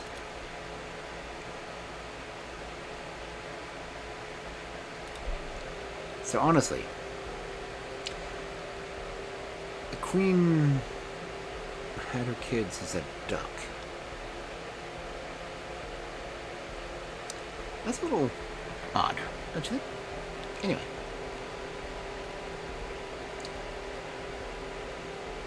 Who all is on? Pausing this stupid ads. That we might read into.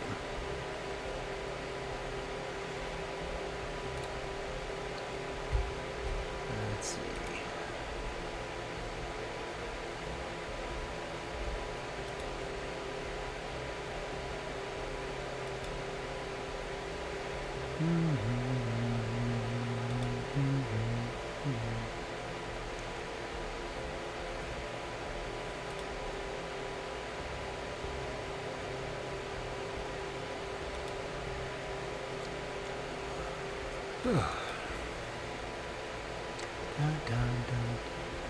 I'm going to have to look through my music and see what else I have to play to this.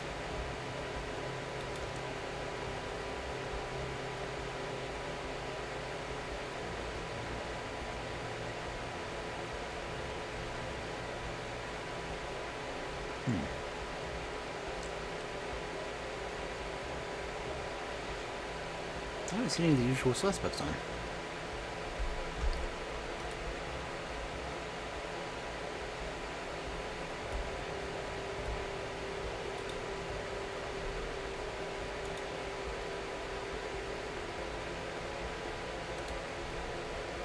That is odd.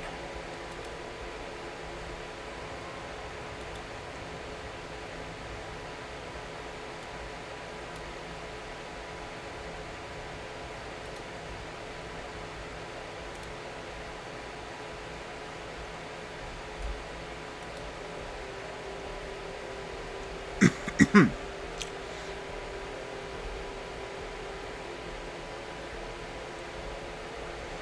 people just chatting now. If anyone has any suggestions, feel free to throw them out there.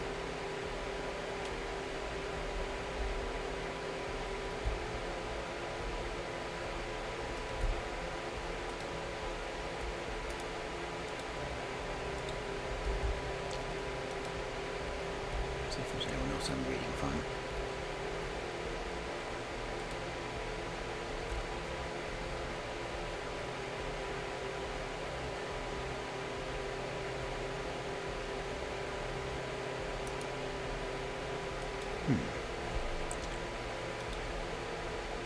Oh, this one's in.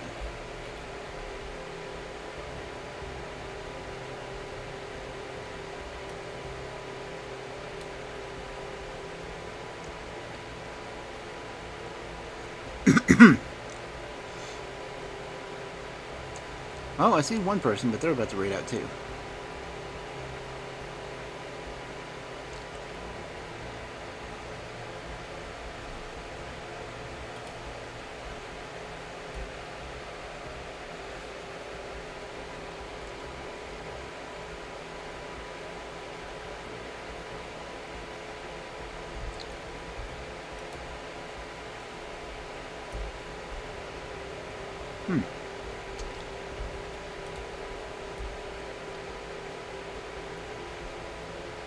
Yeah, well, that reader's done for the day.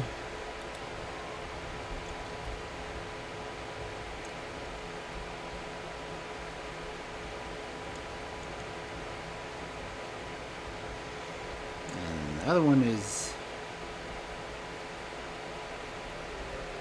reading manga in Spanish, so I'm not sure how well that will go off.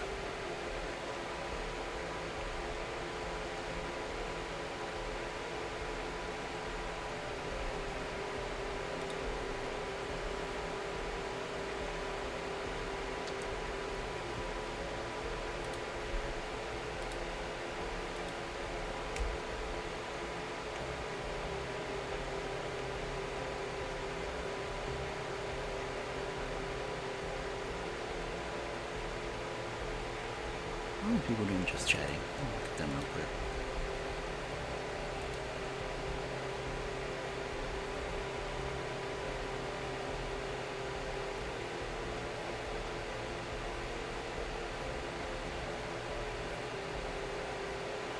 And they're doing streamathon.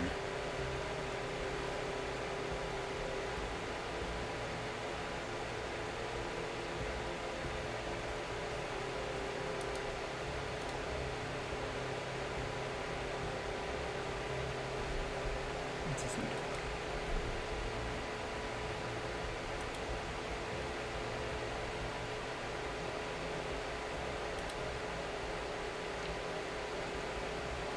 Dark Hours. I think my red Fred.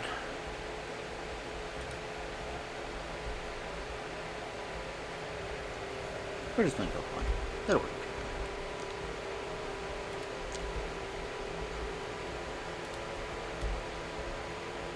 I keep snoozing the ads so we can go ahead and get things done. So, again, thank everyone for coming in tonight, and thank you again, Altered and Talbot, for the raid.